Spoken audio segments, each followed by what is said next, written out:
खुशियां मना लीजिए। बहुत जल्द आप लोगों की खुशियों पर पानी फिरने वाला है। ये सब क्या है? अचार और पापड़ में और मुरब्बे में कांच ही कांच है। ये क्या मजाक है? खाने की चीज में इतनी लापरवाही। आपको जरूर कोई गलतफहमी हुई है। ये सब कुछ हमारे घर की औरतों ने बनाया, इसमें कांच वांच कुछ नहीं हो सकता। वो हमें पता नहीं कहाँ बना और कैसे बना। अगर हमारे बच्चे खा लेते तो? रखो सामान इधर ही। देखिए मैडम, मेरा सामान पूरे देश में जाता है।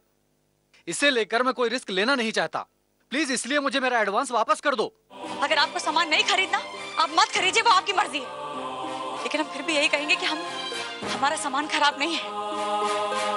मैं भी एक माँ हूँ और अपने बच्चे को उतना ही प्यार करती हूँ जितना आप अपने बच्चे से करती हैं। आप लोगों को यकीन हो या ना हो कि हमारा सामान ठीक है, लेकिन हम लोगों को यकीन है। यही खाना है ना? इसी को आप कह रहे हैं कि आपके बच्चों के लिए सुरक्षित नहीं है। अरे, अपने बच्चे को खिला दिया। देख लीजिए, मुझे पूरा विश्वास है कि मेरा सामान सही है। अब तो आपको यकीन हो गया कि हमारा सामान एकदम सही है। मुझे माफ कर दीजिए, मुझे एडवांस नहीं चाहिए। प्लीज आप फटाफट सामान पैक कर दीजिए। बरसों पहले अरुणा ने जो तेरे साथ किया, वही दुख वो लता को भी दे, वो भी ऐसी हालत में। बेटा, उस समय तो तूने अपनी माँ की हरकतों को सह लिया, लेकिन लता बेटा, वो अरुणा के छल को कैसे सह पाएगी? और जब तक मैं यहाँ पर हूँ,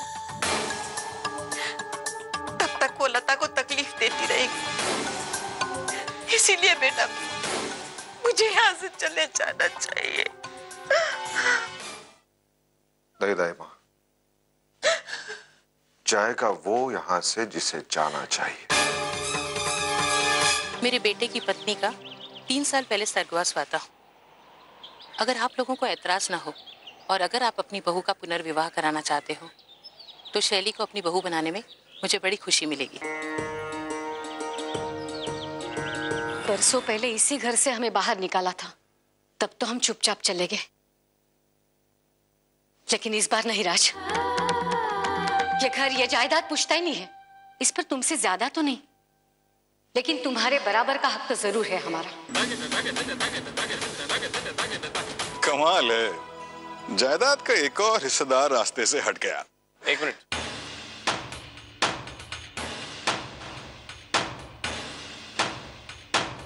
क्या कह रहे थे आप? भाई, अब शादी करके शैली जी यहाँ से चली जाएंगी तो जाहिर सी बात है साथ अपने बच्चे को भी लेकर जाएंगे इस स्वर्ण भवन से। पढ़े लिखे लगते हैं आप, लेकिन शायद हमारे कानून के बारे में ज्यादा जानते नहीं। हमारे कानून के अनुसार माता पिता की जायदाद पे, उनकी बिलोंगिंग्स पे जितना हक एक बेटे का होता है, उतना ही हक एक बेटी का भी होता है। और अब आप कंफ्यूज हो गए होंगे, आपका दिमाग ये सोच रहा होगा कि शैली भाभी तो इस घर की बेटी है नहीं, बहू है। तो मैं आपको एक बात बता दूं मिस्टर सुशांत, इस घर ने और हमारे पापा ने इस घर की बेटियों में और बहुओं में आज तक कोई फर्क नहीं किया। दोनों को समान हक दिया है। अरे पंडित जी, आप कैसे आना हुआ? जी, दाई माँ ने बुलाया था। आ गए आप पंडित जी? दाई माँ,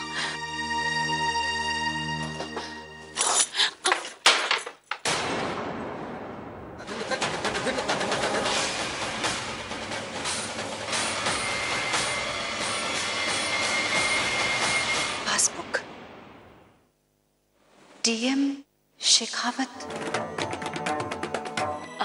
माँ, मैं समझ नहीं पा रही हूँ कि आप क्या कहना चाहते हैं। भाभी, हम बस ये कहना चाहते हैं कि हम चाहते हैं आप अपनी जिंदगी को एक और मौका दें। मतलब? हम चाहते हैं आप दोबारा शादी के बारे में सोचें भाभी।